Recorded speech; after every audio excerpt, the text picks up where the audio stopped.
What's up and welcome to the Indie Credible Podcast, Season 2, Episode 21, a weekly podcast where we get together, we chat about the world of indie gaming, we go through all the indie games we've been playing, we go through the latest indie game news, and we cover a main topic. This week's main topic isn't huge because, to be honest, there's not tons of gaming news out there at the moment. But what we're going to do is we're going to kind of have a chilled out, relaxed chat about a Nintendo Switch Lite. Our thoughts on it, our thoughts on the price.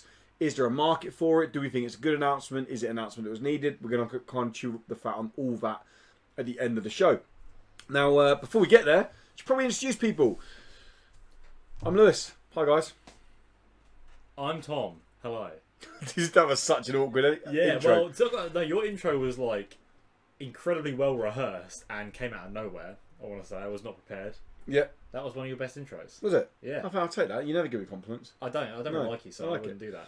But It flows out quite nicely until you. I cut it to pieces with my That's fine. hello. That's fine. My name is Lewis. You can find me at What's Up Woody pretty much anywhere on the internet. If you want to follow me on social media or Twitch.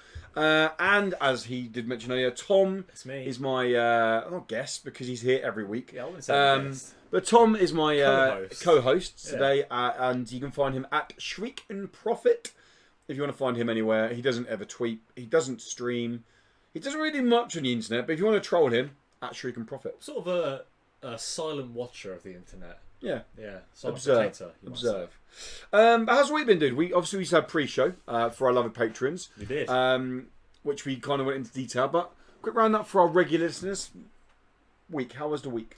The week was slightly long, slightly boring. It happened. It did happen, I'm told.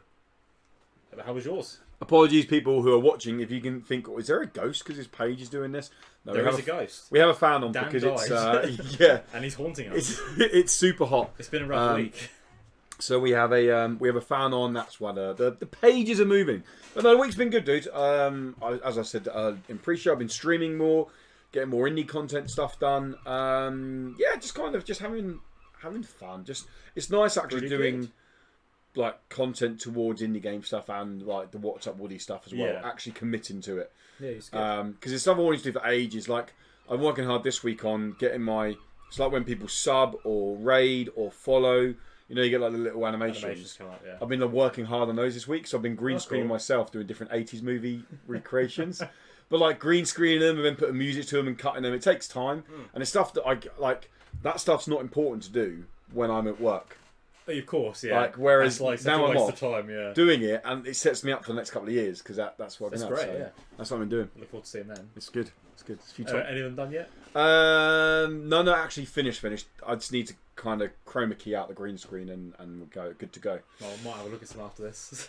Maybe. Yeah, maybe. Go on. But yeah, that's the week, buddy. That is the week. So, as I said, this is the Indie Credible Podcast.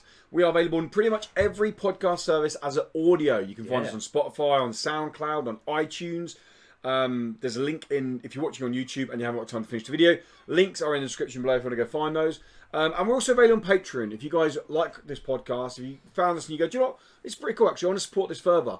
Then head over to patreon.com/indiecredible or hit the link in the description below. $1 a month gets you access to our Discord. It gets you early access to monthly shows we do, and it gets you access to the pre and post show content that only ever goes on Patreon. And our yearly AMA is coming up soon, where we get drunk and we answer questions from the community every week. And that is coming up soon. If you want to get into that and you want to give some questions for the AMA, then $1 a month over on patreon.com/indiecredible. Names going across the screen are our patrons at $5 or higher. Should we jump into some indie games? Well, we could. Yeah? Yeah. Cool. I'm going to kick us off this week. Ugh. Because the title of this podcast will be Blazing Chrome Review. Yes. Are you reviewing Blazing Chrome? I'm reviewing Blazing Chrome. Well, you know I've been reviewing it. I'm aware that you have been reviewing it. Yeah. And I kind of thought, okay, do I just do a video for it? Actually, do you know what? I want to sit down because you've played a little bit of it. I played a smidge. And I want to do it on the podcast rather than doing a separate video for it. Why not? Are you doing that first? So I'm going to kick off with Blazing Chrome. I've played 4 games this week. One I've only finished, which is Blazing Chrome. The others I've kind of touched on. But we'll kick straight off with Blazing Chrome because people might be here because I want to know what Blazing Chrome's like. Fair enough. So if you don't know what Blazing Chrome is, it's very much a classic style 90s action platform shooter. Yeah. Imagine Metal Slug, imagine Contra, imagine any of those kind of arcade cabinet side-scrolling shooters that you've played. It's exactly what Blazing Chrome is. Right down to the difficulty. This game is brutal. This game is so hard. I suck. Well, so we'll go on to co-op in a minute. Yeah. Because co-op is in the game. So this Blazing Chrome isn't the kind of game you're going to pick up for a story. It's if you've seen Terminator, you know the story. Yeah, exactly. It doesn't even have a cutscene in the game. Like you literally have machines have taken over. It tells you at the very beginning, machines have taken over the world. You must play as the last remaining humans, although you can play as a machine who's now turned good. Yeah. But big jacked up. that's it basically. Yeah. And you play through the levels and you defeat the machines and you save humanity. That's the idea of the game. If I'm being completely honest, this is no doubt some of the most fun I've had in the game this year. Oh, wow. Yeah. It's That's super extremely cool. high praise. It's super cool. I'll get onto the difficulty in a minute. Yeah. But it keeps giving you the nostalgia in not unique ways because it's been done before, but in ways I wouldn't expect it to. Okay. So it starts off with your classic, you're running sideways and you're shooting shit. Yeah. And then you'll get into a bike and you're driving along on a bike. And then all of a sudden you're shooting forwards and backwards and you're like, okay, this is quite cool. And you've got to jump over stuff and jump on these platforms. There's platforming sections on the bike. And then it will do the ones where you're kind of jumping up vertically, hanging from bars and you're shooting down. You've got these like spider thing crawling up behind you. And then it goes to the kind of 3D, 2D stuff. So the camera behind like the flying ship. You know, like, what's that classic game where you fight the big head at the end? Galactic? You know the one I mean? So you're controlling a 2D character on the screen, but the stuff's coming at you for face on. Yeah. And so it does that in this little corridor section. You've got to dodge like bullets and shoot things like that. And it just keeps giving it to you in ways that you're like, oh, this feels cool, this feels cool, this feels cool. And it is genuinely a lot of fun. So I started playing the game on normal, got to level mission 4, and was literally on mission 4 for no other like about 2.5 hours. I was like, I can't do this. I'm going to have to admit, and you know how much I hate admitting. Oh yeah. I'm defeated. Was there any controller snapping? There was no smashing controllers. No, that only happens when I play fighting games. Okay. But there was close. There was close a couple of times. So I was like, I'm going to quit. And it trolls you because it says continue or give up. And when you give up, you can't go back in. Yeah. You're just like, well, you've given up. So I gave up and I dropped it to easy. Baby. Because I wanted to play through the game and see how it all played, and then go back on normal. Yeah. All right, I'm baby. Yeah. Mate, easy isn't easy. Easy is not easy in this game. Okay, easy was fine until level 5. Yeah. And then mission 5 is savage. Like, seriously savage. Wow. And then mission 6 is basically a big boss fight. Insane. Bonkers. Like, on easy, I'd say it took me 4 to 5 hours. The game's probably only 2 hours long. Like, that's how long it took me on easy. Wow. I've now finished level 4 on normal. I haven't actually finished the game on normal, so take that as you will. This game is brutal. Yeah. Do you think someone who's a Contra fucking pro? Yeah. Could they? Yeah, because could they get this through a lot quicker? Because it happens that stuff spawns in the same place every time.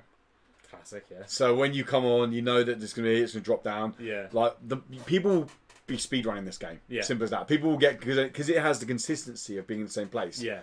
People will. You can't memorize it. Yeah. People will know. Bang, bang, bang, and I would love to see because there's hardcore mode, and there's.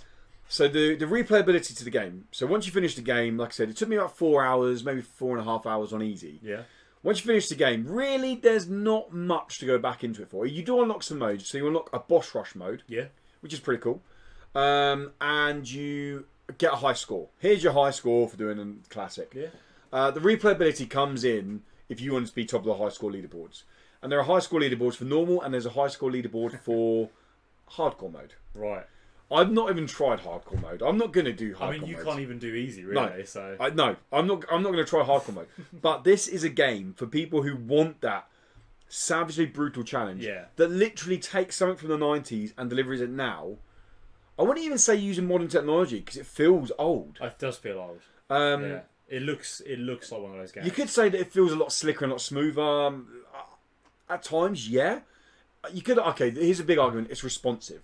If you go back and play Contra now, I played Contra on my SNES actually, Mini, because I wanted to. I wanted to kind of get similarity, like, and yeah, like you have to know the game to know it's delayed. This is like bang straight there. But if you told me this, like beforehand, this is a game from 1998, I'd have been like, oh, okay, cool. Straight up, yeah. Yeah, I would just believe it because it looks like it and it feels like it. Straight up, the soundtrack banging, unbelievable. Here's a really cool thing. Go on. I found it after I finished the game. It doesn't tell you it does this, so please make sure you do this.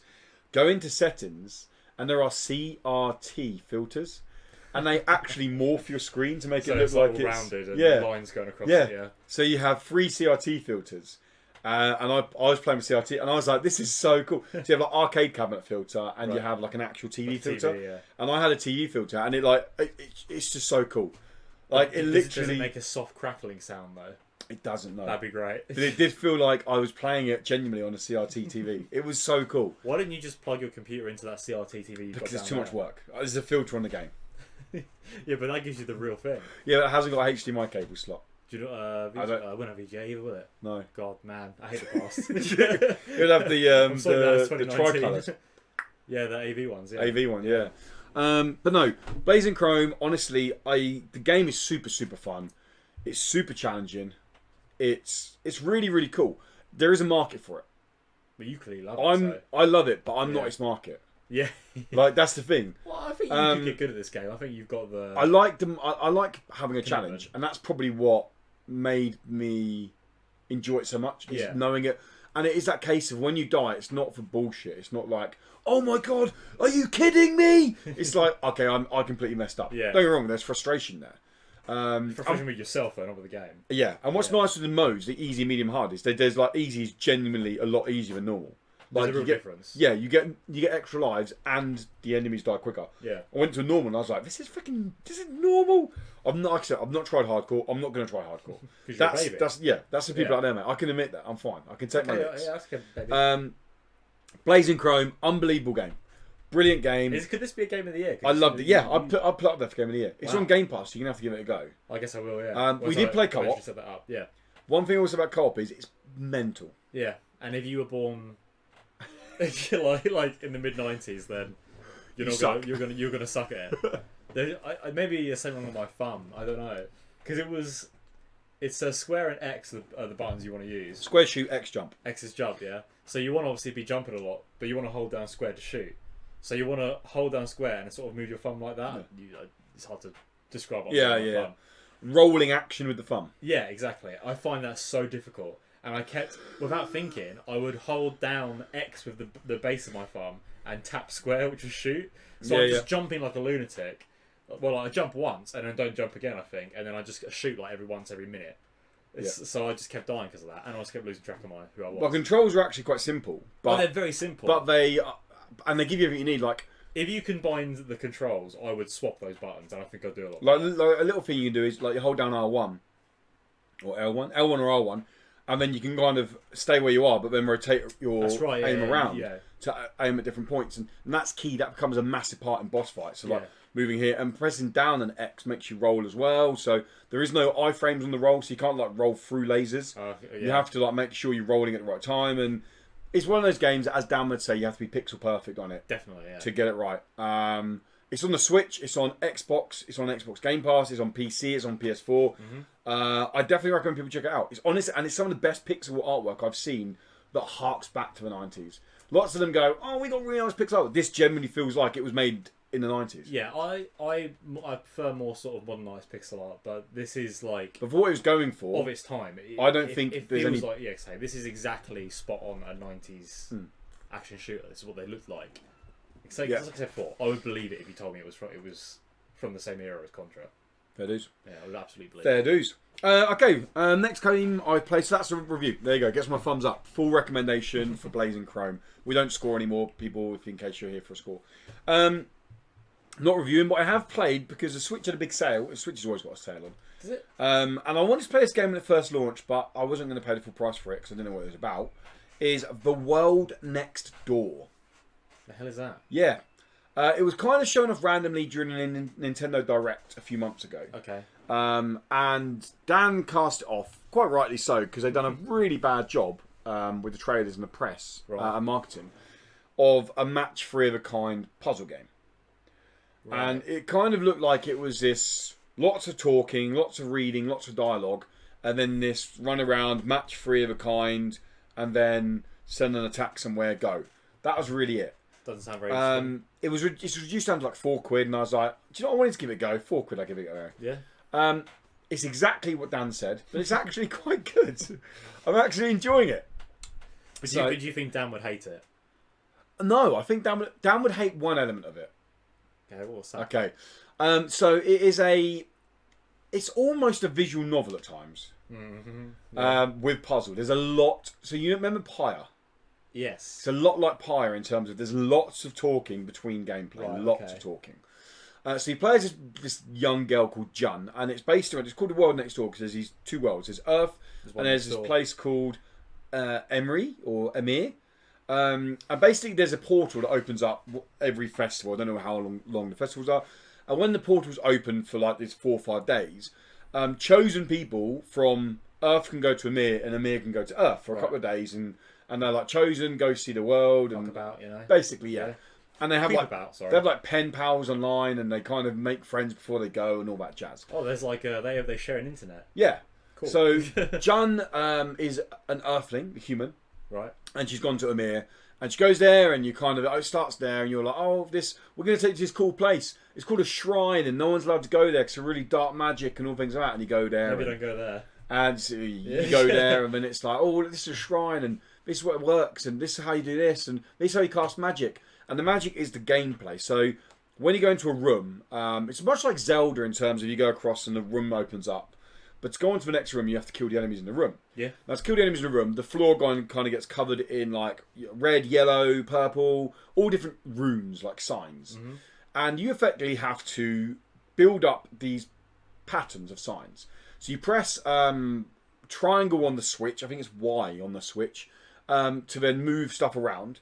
Now, 3 of a kind is the minimum you can have. Yeah. So, like green, for example, is health. If I have 3 health in a row, I could tap that and it would give me 15 health. If I had 7, it would give me 70 health, maybe, like a lot more health. Mm-hmm. And then you have these creatures flying around the room, some that attack you melee, like in a melee basis, some that fire fireballs at you. And you got to dodge them by dashing, by moving stuff around. So it's like real-time, match 3 of a kind puzzle game. And it actually works quite well. Yeah. It's quite nice. Sounds kind of interesting. The boss fights are cool. There's boss fights in it as well. Yeah. And the basic idea of the story comes in that you end up missing the portal back, so you're stuck on Emir. Oh. And humans can only last like 3 or 4 days on Emir before they're dead. So wow, this place sucks. They find this hidden magic that like, oh, maybe actually, if we do this, you might be able to get back. And it's all to do with these shrines, and you go around there. I'm like 2.5 hours in, and I'm probably I feel like I'm, from what I've unlocked, I feel like I'm about halfway. Right. And I'm enjoying it. Dan wouldn't like the fact that the talking in between. I like the talking in between because it's very teenagery, kiddish. I already know exactly what it is. Yeah. Like you have to like text people, and you're like, yeah, I'm still in class. And I'm like, oh, this is cool. Like, I don't mind it. Dan wouldn't like that at all. Like, so take it as you will. It has a very anime art style to it. Yeah. It's not as depth as a visual novel in terms of you do make decisions, but they mean that one person won't help you out with something. It's not like a huge story changing. Yeah, it's not massive branching trees. No, so it's not like a visual novel in terms of you're going to get 100 different endings how you go through the book or the story. But it's fun, and it's like £5 at the moment. The World Next Door, man. I enjoyed it. Not bad. I'll quickly touch on Away, the survival series. Do you remember this was announced where you play as a squirrel, a flying squirrel, and you were like rummaging around the forest? Oh, yeah, kind of. No one knew what it was really. Everyone's like, "What's this game?" Flying squirrel simulator. Yeah. Basically. I got sent a key today for their demo because they've got a Kickstarter campaign running. There is a what is video up now if people are interested. Oh. I jumped on it, and then after realising I was going to record a what is video, I realised that this was just a gliding demo.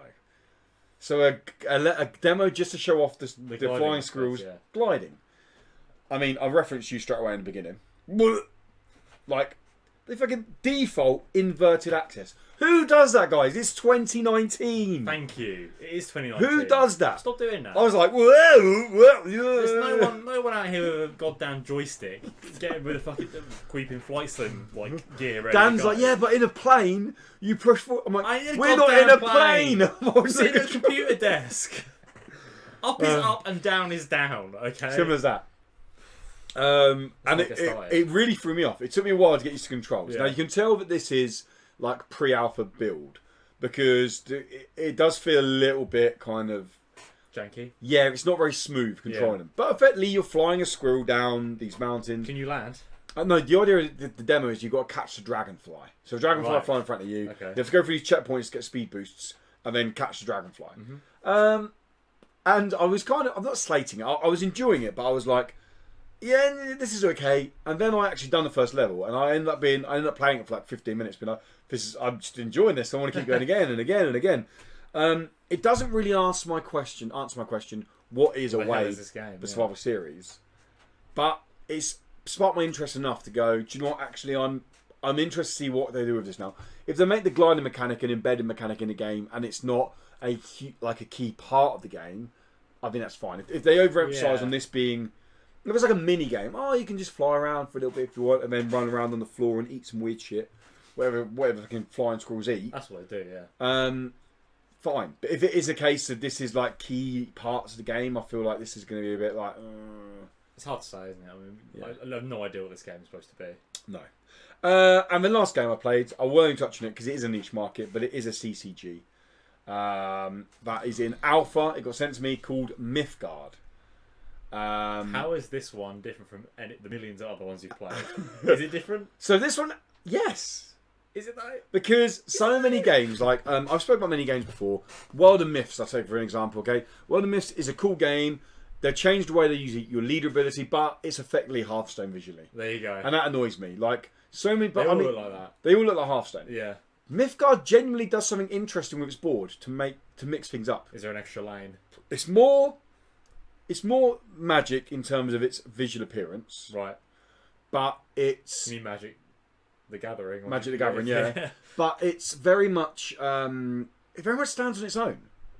And I genuinely... If people like card games... I know Folly, our patron, likes card games. Mm-hmm. Like, this is good. This is... I'm now 7 hours in. But do you see yourself getting addicted to this like you are with Gwent? No, because I'm invested in Gwent. With, I'm invested in Gwent and things like that. But I can see myself... So here's what I'm trying to do. Because they're resetting for the beta. When it goes to early access beta, and it will go free to everyone, they're wiping your accounts. And they're taking all your cards and everything like that. But what they're doing is they're giving you back currency depending on how much you had unlocked. Right. Plus bonus depending on how much game time you had. Is it the equivalent value of the cards that you have? Equivalent value plus bonuses for game time you had in the game. Okay. So I'm actually, and they're wiping it next week. So I'm aiming to get like by 20 hours by next week. Should only have 13 hours, it's easy. Yeah, for you, yeah. So I'm aiming to get that. So then when they wipe it, I will have close enough to be able to buy almost a full set of cards. Yeah. So then I can kind of, this could be I'm going to jump on once a week. You're more casual. I'm not going to play it competitively like Gwent. Yeah. Because like Gwent is seriously stressful now. Now I'm on pro ladder and now I'm continuously pushing for like top rankings. Yeah. It's stressful and it's a time investment. Like it's a genuinely time investment. Yeah. I mean, you're competing it's a competitive league. You're aiming to get into competitive competitions. And you can't sleep on it because people start taking places. Sure. Exactly. Yeah. So and one loss can be the equivalent of then having to win 3 times to make it back. It's stressful.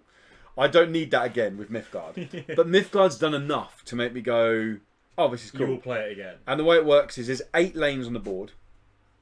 Board's very narrow. It's a lot of lanes. And you have when you make your deck, you take these things called paths, which are so you don't have mulligans in the game. Your path is so I've only got 3 paths at the moment, but one path, for example, start with 5 lives. If you're going second, and the reason second's worse in this game is because you have summon sickness. So when I play a card, I can't do anything with that card straight away. Okay. I have to wait a turn to be able to do anything with that card. Whereas in Gwent, you can play a card, you can go. Yeah. So going first is actually beneficial because I get to play with my cards first, basically, because I've waited to turn out summon sickness. Yeah. So going second, you start with 5 life if you go second, or I think they call it pursuit. You start with 8 life and things like that, and you get different perks on it. The deck building feels cool. There's lots of synergy between the cards. I won't go on about it for ages because it is niche. Yeah. But if people like Are there a lot of CCGs, I mean, I've played 7 hours. I've unlocked 72% of commons, like 50% of rares, 10% of legendaries, and like 2% of mythics. So, yeah. although mythics are just flashy versions of legendaries, Like shinies. basically they're like Yeah. animated versions of legendaries. Yeah, okay. Yeah, but that's it, guys. I mean, yeah, Mythgard. It's cool. It's not as pretty as Gwent. Gwent is genuinely a pretty CCG. Yeah. This is not a pretty CCG, but it's Generic looking. No. No? Yeah, it looks like Magic. Cards look like Magic. Yeah. So generic looking. But board-wise, no. When I first saw it, I was Right, like, wow, okay. the board looks different here. Like, yeah. But, yeah, I suppose you could say generically, yeah. Generic designs, but... If you looked at Gwent, you wouldn't know necessarily that was a straight off the card as CCG. You'd be like, oh, what's this? Because there's like figures in the corner. And Yeah. this, you'd look at it and go, oh, it's CCG. Yeah, exactly. What have you been playing, Tom? I've played a single indie game. A single indie game. Yeah, and not much of it. Okay. Firewatch. Oh, you started Firewatch? Yeah. I love this game. You what- must not play much of it because you haven't finished it.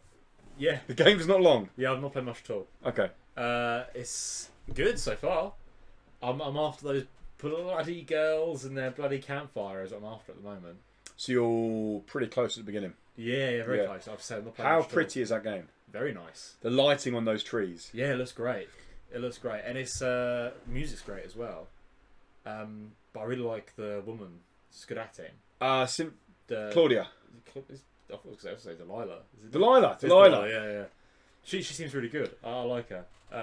Incredible. I thought this game wasn't voice acted except for what you hear over the radio, but even your character's voice. Yeah. You want to say Hank? Yep. Fucking damn. Queeping, heartbreaking story at the beginning, where you're just clicking through the thing, and it's like, oh, dementia, please, come on, and all this. Very upsetting. Just wait until the ending. Is that worse somehow? They do some really clever things. Yeah. With I can tell something's going decisions you make Right. get very clever in what you visually see back. Okay, yeah, because something's going on. It's Clearly. so good. I've heard Delilah on the phone to someone, Yeah. and it was very weird, and I was like, okay. I didn't ask her about it. I just moved on because I didn't let her know that I was hearing it because I don't want her to know. I see. I was like, tell me everything. No, Are you cheating on me? Delilah. Yeah. This woman you've never even Yeah. seen. Yeah. The only other weird thing I've had is some guy stared at me from a fucking Queeping ledge. Sorry, Yeah, I'm that's very today. So when I got that moment, it was Yeah. when you come out the cave. Yes. Yeah. When I got that moment, I was like, is this a horror game? Yeah, Like, exactly. because I played it very early before it was really kind of blown up to what it is, and I didn't know what it was. Yeah. And I was like, wait a minute, that's amazing. If they take this, what starts off very pretty game, and then all of a sudden you're very isolated in the woods. It is creepy in a way. Like, oh my god! And there are genuinely moments in there that are like, yeah, well, that was creepy, and even subtle stuff like when you go back to your watchtower, there's your typewriter's on the floor outside, like it's been thrown out the window, and I was like, oh no! Like I mean, I was like, this is. I mean, I said before ages ago when I played Everybody's Gone to the Rapture. Games that feel lonely like that, I find quite unsettling. Yeah. And this game has that. And even when you can see Delilah's tower way off in the distance, it makes you feel worse or anything. I see it and I'm like, God, she's so far away. If anything happened, she just couldn't help me at all. it is. Some people didn't like Firewatch, and I can understand why people didn't like it. But what it achieves with what it's trying to do is outstanding. I like it so far. It's amazing. Yeah. It tries to achieve exactly what it is, this kind of isolated, humanised narrative adventure, and it gives that. And then, yeah, I can't wait for you to finish it. Yeah, I'll probably finish it this weekend. I want to play it again, actually. Why don't you? After you've said that, I'm like... And then we can play it's like it. We'll 4 talk hour about it next playthrough. week. Is that all it is? Four maximum 5 I'll hours. probably jump on tomorrow or Sunday. So Get some more good. done. It sort of gives you choices as well. I've noticed a few times it gives you choices. Oh, so you get dialogue options. Again, Yeah. I had no idea this was a thing. That you choose what you say. I like that as well. Yeah. And that does make a difference. I can imagine it does, yeah. There's when you've been broken into, your place been broken into, you choose who you suspect. Yeah. And what you either suspect the two girls who were skinny dipping, or you suspect that man who just stared at you. Yeah. And I was like, I feel like the game wants me to suspect that man because he was just creepy. But then I thought, I pissed off those girls, and that man, all he did was he saw me. Yeah. Like, he didn't do anything. He just saw me. So what? Because she was Stellaria even says like yeah, well, no, you've met someone in the woods. Who cares? Like, people come and go as they please. It's the woods. Yeah. And I was like, yeah, she's right. It doesn't matter. Like, he didn't do anything to me at all. So I suspect the girls did it, 100%. Actually, yeah, I just found my sheets at their camp. I just got to their camp. Okay. Where they had that fire going. Yeah. And yeah, I found my sheets there, and I was about to click that, but then I was like, oh. You got a camera yet? Yes. Yeah. Take photos. I took one photo so far. Do take photos, because it's a cool little thing to taking photos. Okay. Just take photos. Okay. Just trust me. Yeah, I do. Kind of. But yeah. The way you're saying it makes me think there's something going on there. No, just honestly take photos. It's not like Oxenfree, like when you take photos and then there's like weird creepy shit in them. Do you remember? You know that? You're like, oh! What's this? Oxenfree was so good. So good. I want to play that again, actually. I've been meaning to play it again for a while. I can't wait for Afterplay. Oh, yeah, I can't wait either. It's going to be good. But is that everything you played? I mean, I played Detroit. That's not an indie game, so... Well, we're going to do the Not So Indie show next week. So I'll talk about it then. Yeah, have you finished it yet? No, I'm close. You're close? Yeah. How many hours, roughly, is it? Oh, that's a good question. I don't know. It goes really quickly when you're playing. Can I finish it this week? Oh, yeah. It's not I might finish it It's before. not like 30 hours. I might finish it before... I want to say maybe like 10 hours. Okay. Yeah. Enjoying it? Oh, I love it. Yeah? Yeah, I really love it. Cool. It's not glamorising, glorifying child abuse, is it? That was such bullshit, yeah. Like, that's so silly. Anything out of context. The whole point is you're supposed to save her. It's because they showed that was shown in the demo, wasn't it? Out of Yeah. context. Yeah. I hadn't seen any build up to that, and all of a sudden people will complain about whatever. It's ridiculous. Whatever. I will say, if you like branching storylines, it's impressed me how much it branched. And it's got a dude from Come on. There is a dude in it, and I recognise him, but I don't know what he's Hospital Program. Yeah. McDreamy. He is dreamy. He's the shaved head guy. Yeah, I know what you mean. He's I know. I'm going to Google him quickly. Keep talking. He's in a hospital program. It's really irritating. I watched all of it because I'm a geek. Well, I watched all of it up to like season 9. Wow. American? It's American. Yeah. Grey's Anatomy. Yes. Grey's Anatomy. He's in Grey's Anatomy. Is he? Yeah. He's in it for huge. He's the plastic surgeon dude. Is that why he's so handsome? Yeah. He's Jesse Williams is his name, and he looks horrific in that picture of him. Like his IMDb picture. There's better pictures here, but the picture they were showing, he looked horrible. But he is dreamy. He's dreaming, and he's good in it. He is pretty good in this. Detroit. Yeah, he is like my least favorite character that you play as. Okay, and Detroit is free at the moment on PlayStation Plus. He is, yeah. I definitely don't. Check out Thingy as well, Hyper Turbo Zero. Yeah, I'm good down that soon. Cool. Yeah, that looks like a bit of fun. It's good fun. Is it a bit of an outrun sort of situation? More Top Gear, but yeah, definitely some outrun. Jump on some news. Let's do the news. Yeah. This is why we don't let you do that bit. Yeah. Because it goes on way too long. You milk it too much. Are we kicking off with I'm so happy about this piece of news. And I'm loving the look of the game. What's this? Well, Game Bakers, who made Fury. Right. I loved Fury. Do you remember the challenging boss rush game that was... No. No, do you remember it had very weird art style? It was kind of very cyberpunky, synthwave music.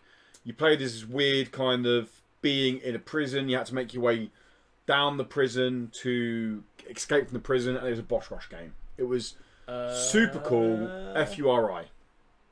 Oh, wait, okay. Brilliant game. Like, honestly, standout game. You've not played Fury? Check Fury out. Game Bakers. Next game is a game called Haven, which is very different to Fury, but does carry a similar art style to it. I'm going to be honest and get it out of the way now. I fucking love the look of it. Queeping love the look of this game. Right, and you know what? I queep and don't. I didn't think you would. I bet there's one thing. Was there about a minute and 20 minutes in the trailer? Because I was watching the trailer. I mean, something happened, and I was like, oh no, Tom's going to hate it. Yeah. Yeah, that didn't help. But I was already at that point, I was like, this is crap. What do you know like? So, let me explain what Fury is. Haven is. Haven is. Go on. I'd like to know. Haven is there's not tons known about the game, but it's basically set as two lovers have escaped to a lost planet. This planet has no other inhabitants on it. Well, it has other creatures on it, but it doesn't have any human inhabitants. It's a bloody No Man's Sky planet. Yeah, you kind of gone off to this random planet, and you're living on this planet. You have to go out, you have to explore, you have to scavenge stuff, you have to loot stuff, mine, go back home, make dinner, whatever it is, like live. Yeah, and there's a whole story, dialogue between the. I would assume consequential decision making stuff in terms of the way you speak to each other. It definitely seems that way from the trailer. I mean, yeah. And that looks all very visual novel, the dialogue. Very visual novel. And then when you go out, I mean, I think the game looks stunning. Like, very pretty, flying around. Do you? You have this weird thing where you can fly around everywhere. That's cool, like holding hands. Yeah, instead of like running, you sort of like... I'm sure that'll be explained why it's like a really fast floating. Yeah, you guys can see the trailer now anyway. Yeah. And then there is turn-based combat. Yes. Well, it looks like it looks. I watched it again. It looks real-time turn-based combat. Yeah. So in terms of after charge, it looks quite interesting. For turn-based combat, it looks pretty interesting. So what don't you like about it? I just think it looked queefing boring. I was like, what even is this game? You float around and you mine stuff up. Wow. You're holding hands, mate. Come on, how cute is it? I didn't think that was cute. I was like, get your weird robot hands off each other. The animation is not good. It's very stilted. Like it's all like yeah, I'll give you that. Animation. But then this game isn't set until sometime next year. Yeah, true. I know that can be improved. It probably won't be. I'll be honest. I've seen games that come out like this. It just looks quite stiff. Fair dues. And uninteresting. From what they've made with Fury, yeah, I'm hyped because I love them as a development studio. I mean, this game clearly isn't for me, is it? No. Yeah. No, it's for people who have a heart, mate. Oh yeah, that died a long time ago. Yeah. Back in my youth. I like the look of it. And what do you guys people think to it? Like Haven, something you're gonna check out. I reckon Folly's gonna be into this. Yeah. Yeah. Or Folly's got a soft side. I mean, he wears nothing wrong for. I have a soft side. He wears an Aston Villa shirt on stream. This didn't touch me at all. Yeah. There's nothing about the holding hands. Was like, the big thing will come with a game later. See if you that. I didn't like character design either. There's nothing about this I liked. No. I can't. Music was cool. I don't remember it. Okay. I think I was just too annoyed. Okay. Have you just had a chat with Steve? Because that can definitely inflict your mind. Yeah, it was. Yeah. I don't know. There's just nothing in that trailer. That well, you're going to be reviewing it, so great. Well, 0 out of 10. I'm bringing scores back for this review. 0 out of 10. Next piece of news: Endless Mission. Do you remember this? A game that we played at Res, the sandbox game creation game. You make a video game in it. Oh yeah, I remember this. Yeah. I played it very briefly. Yep. So they announced this week that the game's going to have a full story mode that's going to take you through how to make a game. Very cool. Well, different story modes to take you through how to make different games. It's all going to very much be kind of narrative driven for kids. Yeah. And it's announced a star-studded voice cast. Oh. Yeah. So we have Jennifer Hale, who is well known from the Halo series. Shepard. No, sorry, Mass Effect. My Shepard. Sarah Amin, who is Halo series, and she was one of the voices. Like when you get comms come through to you in Halo 3, she was the voice of the Cortana. Not Cortana, like human comms come through to you in Halo 3. I don't remember that. It's been a long time since I played Halo 3. The big name is Laura Bailey. I know that name. She's Critical Role 1. Oh yeah. She's the huge name now. Yeah. She's up there with your girl. My girl, Ashley Birch. Laura Bailey is very well known in the video game voiceover scene, and Laura Bailey will be doing the voiceover as well. So the game is cool anyway. But I think if you give this to kids as a package and say, go make a game, what? Having a story mode that can take them through. I mean that's one of the great things about Little Big Planet when it first came out. It had that story mode that helped you out. Yeah. And it showed you what you could do. Yeah. Which is great. And that's what I think Mario Maker 2 does that as well. There's a lot of people have been praising it for doing that. Yeah, of course, yeah. Like story mode, and it shows you how to make It's a really things. good way of doing it, especially for kids and for dumb people like me. And it'd be good if this... I'd be interested to see if the story mode has like unlocks. So you do this, you get to unlock extra assets. Probably, I expect that'd be cool. Case, yeah. Like as an incentive to go through. The story, you've unlocked this and that. Yeah, that'd be cool. Next piece of news: Moons of Madness or Moon of Madness. Is it Moons or Moon? It's Moons. Moons. Moons of Madness got a 12-minute gameplay video. Now, I've watched the whole video. Did you watch? I didn't watch the gameplay video. You watched the trailer? I watched the trailer and then I saw the 12-minute gameplay video and I was like, I think I've seen all I need to see. Okay. So, it got a 12-minute gameplay video. Yeah. It is, if you don't know, it's a narratively driven, very dark, atmospheric space horror game, effectively. Yeah, that sounds right. It's based on the fact that you're stuck on a base, a space station on Mars. Oh, is it on Mars? Yeah, and you're trying. It was on the moon. It's on the moon of Mars. Sorry, and you're trying to restore power to the space station to be able to restore comms, to be able Classic to get home. Stuff, Yeah. Starts off very like normal. I'm an astronaut in space stuff. It's not weird to begin with. So I watched the 12-minute gameplay trailer. Yeah. Video. What did you think when you saw the trailer? I thought it looked alright.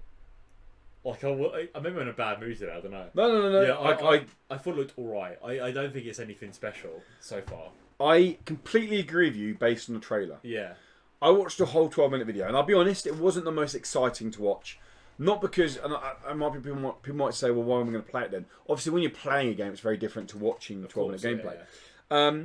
But the last 6 minutes of the gameplay video, 5-6 minutes, genuinely really perked my interest, and they show a lot that they don't show in the trailer. And I understand why they don't show in the trailer. So the trailer is very much set up to be, oh, this is a horror game. Look how dark it is. How creepy it There's is. a black matter dripping from the There's ceiling. a weird hallway, mate. Oh, and there's this door rattling. Oh, very spooky. Understandable. Rooms. They want to show that off because it's a horror game. But when you actually had like 6-7 minutes of just gameplay with no horror stuff, and they were doing silly things like, and people might laugh at this, but he got on like a treadmill and ran for a little bit and then got off. And then he like picked up something else. It reminded me much of like what Fulbright do with like the likes of Tacoma, when interacting with everything and little objects and having like radio comms come over about any little object really builds up the world. Yeah. And it was those little interactions and the little narrative sections you were getting between them that I was like, this seems cool actually. There's a genuine story here that I'm interested in. Yeah. And there's not. I kind of wish I didn't watch 12 minutes because something happens towards the end that I feel like would have been more surprising if I was playing it. Playing the game, yeah, but I know something now about the game and the way the horror elements are working, or at least I'm led to believe that. Chances are that might flip on its head, whatever, again. But yeah, like if you like horror games, I recommend going and check out some of the 12-minute gameplay video because there's genuinely something there that has perked my interest. Yeah. Yeah. I would say it's like a narrative adventure, but a horror version of it. Oh, it's like what was that game you played? Tacoma. No, the other one at Space Station. I played it on PS4. You played it on PC. It was kind of janky for me. Big The Station. The Station, yeah, but obviously bigger. Bigger, yeah. Yeah, and that was a very short game. And that had horror elements into it. That very much played on isolation, didn't it? Yeah, that had isolation elements on it. If that game was a little bit longer. It was a great game, but it was super short. I liked it, but say it needed some more. It's available now in VR. Did you know that? Oh, that might be it's free update. You can give it a go. I might do that actually. Yeah. I need to buy an extension lead to plug my VR. Really? Yeah, because I need one that's really long and has at least 6 plugs on it. Yeah. I got one on that's got 18 plugs on it. Hell yeah! Is it like really long though? Yeah. How long? 10 meters. I'll give it to me then. Then we move on to. Damn, I love the look of this next game.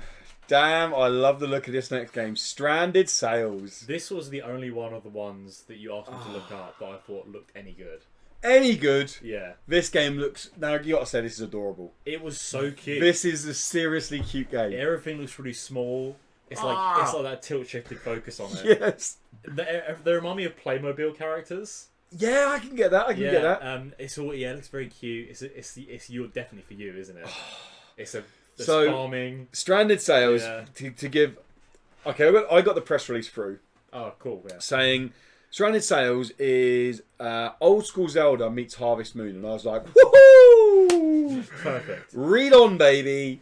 And it is effectively that you arrive on an island, you get given a hut, and you basically build your farm out.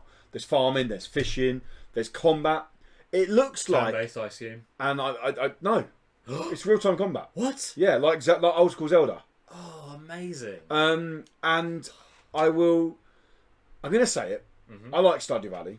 Stardew Valley... Wait, what? I don't think Stardew Valley has aged very well in terms of... Oh, really?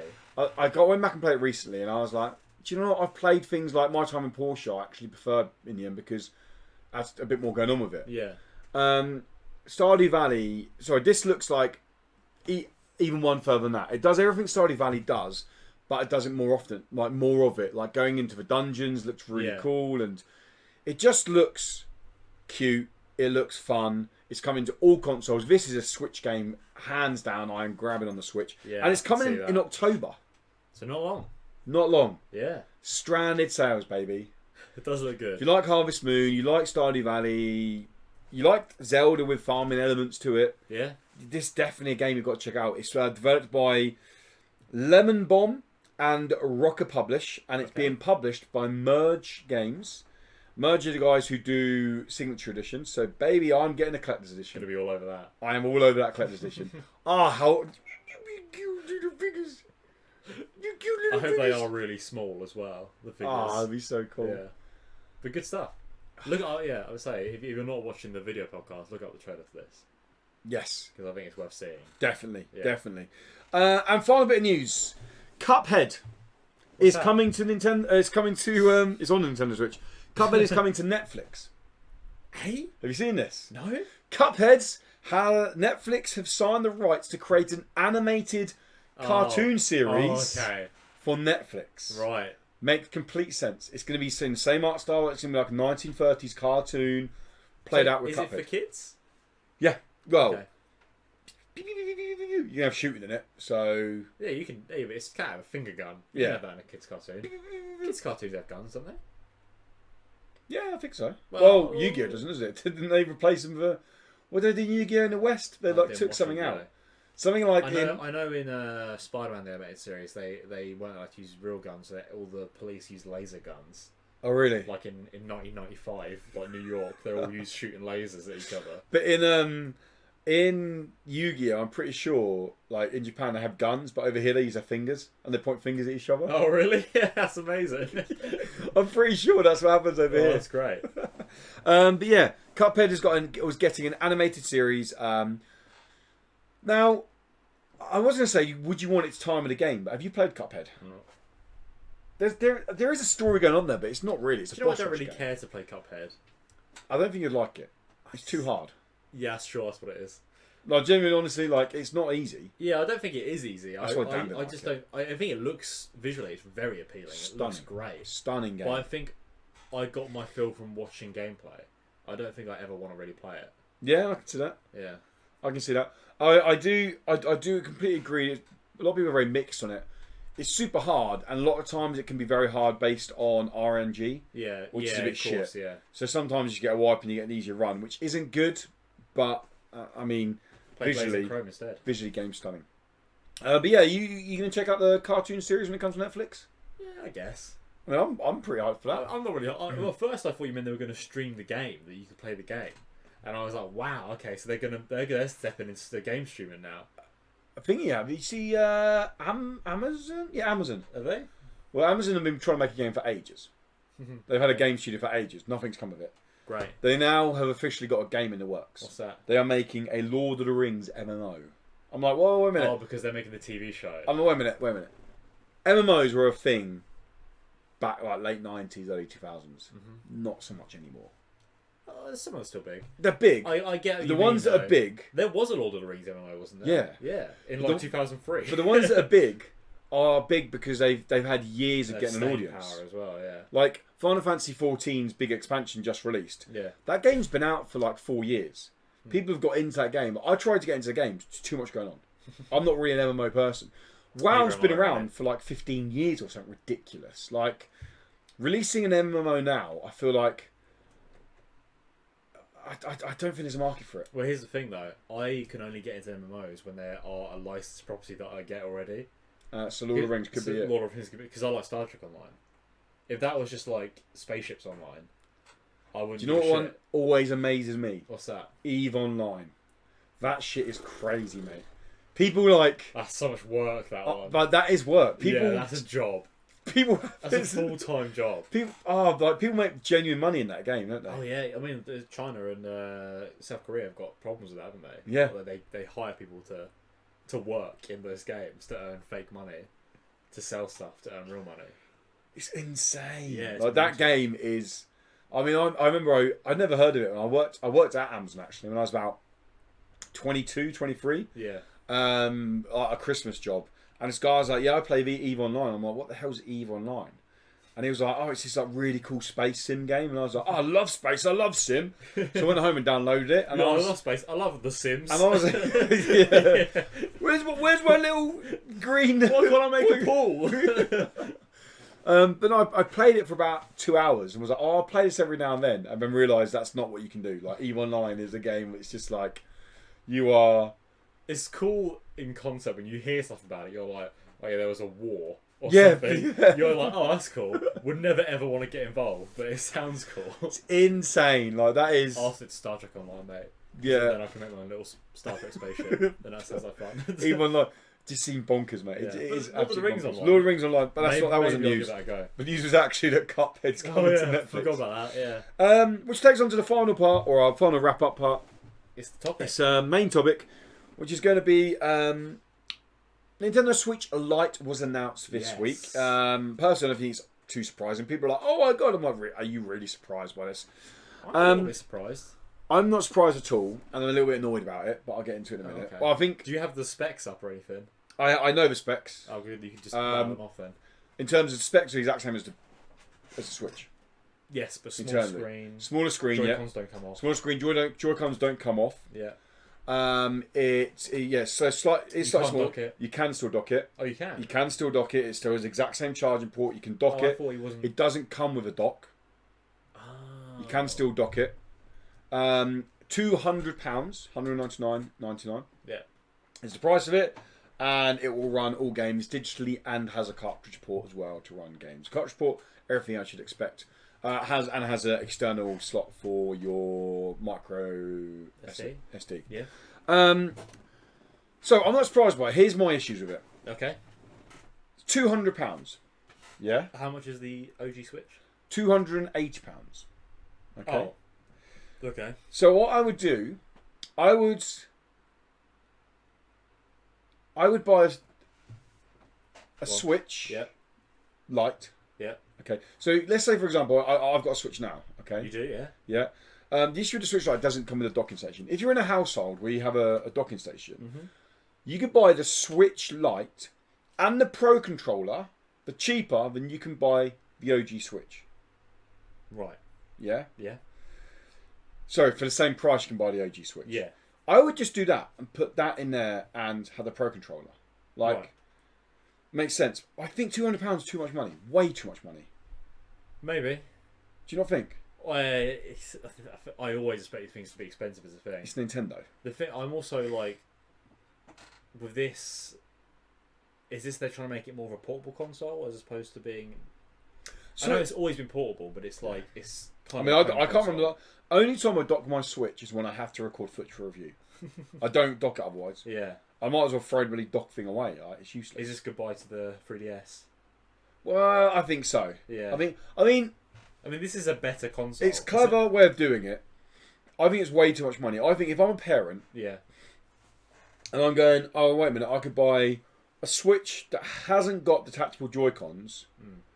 So if I've got siblings, yeah, they can't. They can't play together. Yeah. For £200. Or there's deals at the moment where I can get the Switch with Mario Maker 2 for £300. You could just get a second-hand Switch. So I would just buy that with Mario Maker 2. Yeah. And now they've got Joy-Cons they can take off. They can play together. I haven't got to buy an additional controller. I haven't got to buy 2 additional controllers. Of course. And I haven't got to buy a dock. Yeah. Yeah, to be honest, it's not really... £200 is insane. So do you know how much Joy-Cons cost? Let me guess. They can't. I assume they come as a pair. Come as a pair. You can buy them individually. I would assume they cost £50. £70. Holy shit! £70 for a pair of Joy-Cons. That's mental. £35 each. Okay. So let's work this out. £200 base copy of a smaller console. Yeah. Of the Lite. Okay. Pi Bearer Joy-Cons, already you got the OG Switch. Yeah. Yeah? So you got a bigger console. Yeah. Yeah? And I get the things included. That makes most sense to do that. And I got a dock. Yeah. So wait a minute, on the Lite, I have to buy the Joy-Cons and the dock to then dock it. To then watch it on the TV. God, you're really dashing this away from me. I was insanely expensive. On board with it, but now you're $149.99. I think that makes sense because then they can go, okay, we'll buy you one each for the same it's a very specific price you've given there. A little bit more, or even $179.99. Yeah. Like even 180 quid, 20 quid cheaper. That's 360 quid. I think they make more money by people going, we'll buy you a Lite each, rather than buying you one you can share. I think £400 is astronomically expensive. How much is a 3DS these days? Like the most up-to-date version of DS. So I was in CEX. If people who don't know what CEX is in America or else, it's effectively a second-hand shop in the UK. Yeah, it's for tech, it's for games. It's games, for movies, all TV sorts of stuff. Like I was in there. I always go in there to look at their amiibos. Yeah, it's one of the only places you can sell buy like second-hand amiibos now. And I was looking around, and they have got 3DS XL. Like the nice big one. The nice one, yeah. For $79.99. And that's second hand. Second hand, no game. Just get a 3DS. Yeah. If you want a portable console. Yeah. Just get a 3DS. Just get a normal Switch. If you want a Switch. Second hand Switches. Second hand Switches are 220 quid. Yeah. £20 more for a proper full on Switch. For a bigger. And what's the difference? Switch. It's second hand. It's not like you're losing anything in second-hand Switch. Unless it's damaged, but they won't be selling them. No, they won't be damaged. Obviously, yeah, if you're buying it privately, you've got to be careful. But if you're buying from a shop, it gets fully tested beforehand. Exactly, yeah. I think it's astronomically expensive, 200 quid. No, I'm with you now. You're completely correct. That's mental. Yeah. Yeah. Next question. You really turned me over on that. Is there a market for it, though? Well, no, because they've already filled that market themselves with the 3DS. Okay, 3DS, let's be honest, 3DS is dead. Yeah, now. Beforehand, I was like, 3DS still going. They bring out a new DS. So their words were, they will support it if the demand is there. Demand's not going to be there. No chance. What, for the 3DS? You can't play Zelda, the new Link's Awakening on the 3DS, can you? You can play that on the new Switch. Good point. 3DS is dying. It's gone. It's had a great life. Well, the DS in general has been... It's an incredible phenomenal life, yeah. It's gone up against... Do you think PSP? It's gone there's up a market for a cheaper, lighter Switch? I guess, maybe. But if it is actually cheaper... Or do you think it's genuine cash grab? Well, it's a bit both, isn't it? Any time a company does anything, it's a cash grab. Yeah, I can see that. I think this is just for cash, isn't it? Final question for you. Yeah. Do we see a Switch Pro announced soon? Switch Pro. What does that entail? What do you Switch Pro, I think, has 45-inch screen. Yeah. Do you remember Trigger Happy TV? No, what's that? Oh my god, how do you not know Trigger Happy TV? Probably because I'm 22. So it's like this guy, Dom Jolly, was an idiot basically. Right. He used to play pranks on the public. Okay. So it was like one time he'll go to the zebra crossing in a full snail outfit and then crawl across the zebra crossing as a snail. Oh, that rings a bell. Things like that. Yeah. And then there's another one where he had this ice cream van and people would come up to order ice cream, and then he would just go sit down and start reading the paper after they've ordered, just being dickish things basically. Oh, okay. I get and one of them he had his massive phone, and it'd be places where you're not meant to be on the phone. Oh, and does he shout? Hello! Yeah, I've seen this. Yeah. And that's what it'd be like that. It'd be like, look at my Switch! It's huge! That'd be amazing though. I'd buy that one. No, so I think 4K screen. Yeah. 8K. I think it's bigger. Right. I think they have to be careful. Like this big. I think they have to be careful to make it so it still fits in the dock, because I think unless they sell a new dock. They probably will. I think it has better ergonomics on the holding, because it's horrible to hold when you're lying down at the moment. Yeah. You get cramp in your forearms. I can imagine, yeah. I think it's slightly more powerful. I think it has a better output on the screen. I think it has not so much 4K, but OLED screen or whatever it's like. I can imagine bringing an OLED screen. Some OLED screen to stand out more. And a little bit more bigger internal memory. Something it comes with 500 gigabytes of memory. I could imagine that quite easily. Do you think that gets announced next? Probably. And it'll be the Switch XL, won't it? So you then call it. They're not going to call it a Pro. What else are they going to call Yeah, it? they always call them XLs, aren't they? If they're going to follow their pattern. I love it, like XL, extra half an inch of screen. Oh my god! The one I hated the most was the 2DS XL. I hated 2DS all over. What a horrible console. I get the idea of it, but... Oh, the door stop. Yeah, it looks gross. Yeah. I hate that console so much. My nephew's got it. He loved it. Really? Yeah. Just get a 3DS. Just turn the 3D off as a little Switch. I had a 3DS at launch. Yeah. And I don't think I ever played it with 3D on. I tried it once gimmick. to be like, Yeah. that's cool, and then turn it off. You just turn it off, don't you? Yeah. It's pointless. Yeah. Yeah. But yeah, I think Nintendo are usually good with their extra versions of consoles. Though I'll admit the DS has had like far too many. DS has had DSi, DSi XL, DS Lite. DSi, DSi XL? Yeah. 3DS, 3DSi. 3DS XL, 2DS, 2DS XL. There was a new the one. Game Boy was bad though, wasn't it? The Game Boy had a lot. Game Boy Color, Game Boy Advanced, Game Boy SD. Game Boy Advance SP, Game Boy Micro. Jesus Christ. There was more, I think. I guess they've always been bad for this. This is just Nintendo. Yeah. We're finally seeing the Matrix here. Yeah. With their handheld consoles, they're just sort of whores for just doing different versions, aren't they? Just throw them out there. Yeah, they don't care. Let's do another one. And where's my Microsoft Switch have a Lite last Zelda thing. version? We're not going to talk about this because Okay. there's not much to talk about. Yeah. Microsoft have put a patent in for a controller much like a detachable Nintendo Switch Joy-Con. Okay. That's all we know. Why? That's all we know. Don't bother, mate. Talking to Microsoft right now. Don't bother, mate. Honestly. Basically, you have to Don't take your trouble Xbox yourself. and carry it around with you. Yeah. You've got a Duke and you can pull it apart and then put that on the side of your Xbox. Oh, I so want the Duke controller. They're so cool. Mate. They're like 90 quid. Oh, but it looks so good. They Even do. the circle in the middle is a little screen now. Yeah, I know. It looks great. I would definitely save up for one of those via an Xbox. They play on PC. Oh, of course you can get it for PC. Yeah, get it on PC. Because they're from Microsoft, aren't Yeah. they? Yeah. They're beautiful. They are stunning. And I think they are as a fully grown man now, I can hold one. Because when I was a kid, it was like... As Xbox, that's what you got. With the holding Xbox control One, that's what you got, isn't it? Like, that was your OG controller. The wasn't it? original Xbox. Yeah, that was the OG, yeah. Because I had one. And again, I was a small boy. So it was like holding controller this big. And I was like, I can't press all the buttons. It was terrible. Do you know never had an I Xbox. ended up using a third-party controller from Xbox. And they were bloody good. Was it? They were way more ergonomic. They were wireless. For you, because you were a kid. Well, even when I was like getting to like 11, like that kind of age where my hands were getting bigger and stuff, they just felt much nicer. They were wireless, so I don't have to worry about any of that crap. They were nice controllers. The white and black button were in better places. Fair dues. Stupid buttons. Get rid of those. Thank God. Fair dues. But that wraps up. Good. That is it. Good. That's the end of this week's Indie Credible podcast, guys. What do you think about Nintendo Switch Lite? Is it something you're excited by? Is it something you're going to buy into? Do you think it's a cash grab? Do you think it's too expensive? Let us know in the comments below, guys. And I think next week we're going to have like a feedback one. We're going to go through some feedback. We've got some from Discord, some from YouTube and things like that. So we'll go through. Main topic will be kind of going through feedback stuff. But yeah, let us know in the comments below, guys, what you think about the Nintendo Switch Lite. But yeah, that is it, guys. Thank you so much for stopping by. Thank you for watching. Thank you for listening.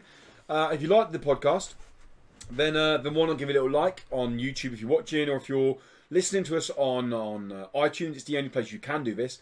And you liked it, then give us a little review. Like, giving us a review means a lot. It goes a really long way.